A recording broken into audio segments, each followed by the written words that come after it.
Bom dia, eu sou a Bárbara Buchala, economista do Santander Private Banking, e esse é o Morning Briefing do dia 26 de junho. A ata da última reunião de política monetária do Copom, em que a Selic foi mantida em 10,50%, reiterou a unanimidade do comitê na avaliação de que o cenário exige uma política monetária contracionista por tempo suficiente para consolidar o processo de desinflação e a diminuição das expectativas de inflação. O documento reafirmou que o cenário externo se mantém adverso e destacou a postergação dos ciclos de queda de juros em economias desenvolvidas, em virtude da persistência da inflação, que reage aos mercados de trabalho ainda apertados. Quanto ao cenário doméstico, surpresas altistas na atividade apontam para crescimento mais forte, apesar da incerteza em relação aos efeitos da tragédia do Rio Grande do Sul. O Copom avaliou que o nível de ociosidade da economia é menor do que se esperava, dado o dinamismo do mercado de trabalho. Um destaque no documento foi a elevação da estimativa sobre a taxa real neutra de juros, que baliza o nível de contracionismo da Selic, de 4,5% para 4,75%. Apesar de se tratar de uma variável não observada, que contém muita incerteza em sua estimação, o aumento da taxa neutra sinaliza um pouco menos de espaço para a queda da taxa Selic.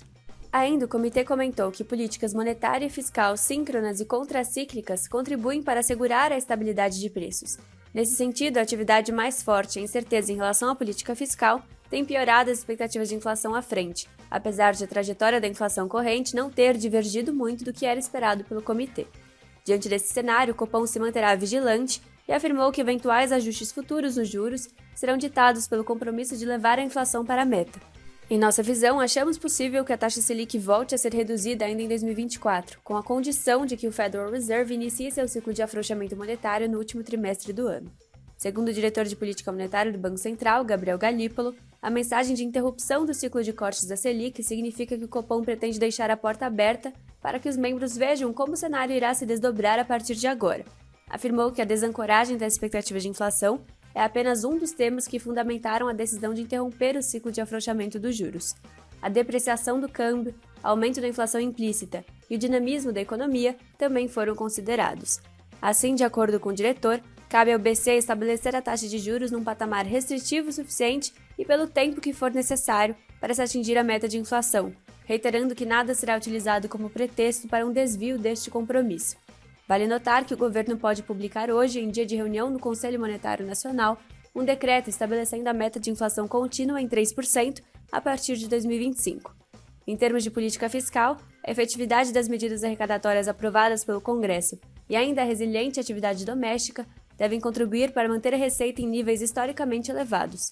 A arrecadação federal somou 202,9 bilhões de reais em maio, o equivalente a um crescimento real de 10,5% ante o mesmo mês de 2023. Tal alta foi impulsionada pela tributação de offshores, medida aprovada no ano passado, pelo mercado de trabalho aquecido e pelo retorno da cobrança de PIS/COFINS sobre combustíveis. Em 12 meses, as receitas subiram 3,1% também em termos reais. A despeito do forte resultado, a Receita Federal estima uma perda de arrecadação de 4,4 bilhões de reais com a tragédia no Rio Grande do Sul no mês passado. No tema da arrecadação, o presidente do Senado, Rodrigo Pacheco, comentou que a Fazenda concordou com as medidas sugeridas para compensar a desoneração da folha de pagamento de empresas e municípios. Entre as propostas estão a repatriação de recursos no exterior, atualização de ativos no imposto de renda, a taxação de importações de até $50 e uma espécie de programa de refinanciamento de multas de agências reguladoras. Ainda não foi definido se as fontes de compensação serão apresentadas pelo projeto de lei da desoneração da folha ou se por uma medida provisória. Nos Estados Unidos, a diretora do Fed, Michelle Bowman, afirmou que não projeta nenhum corte nos juros no país em 2024 e se mostrou disposta a retomar a alta de juros caso a inflação estagnar ou reverter o progresso observado até então. As falas mais duras, somadas à cautela antes do resultado da inflação de maio, que será divulgado na sexta-feira, contribuíram para a abertura dos retornos das treasuries de prazos mais curtos ontem e para o fortalecimento do dólar em âmbito global. No Brasil, a percepção de Selic mais alta e depreciação adicional do câmbio pesaram sobre o Ibovespa, que encerrou em baixa.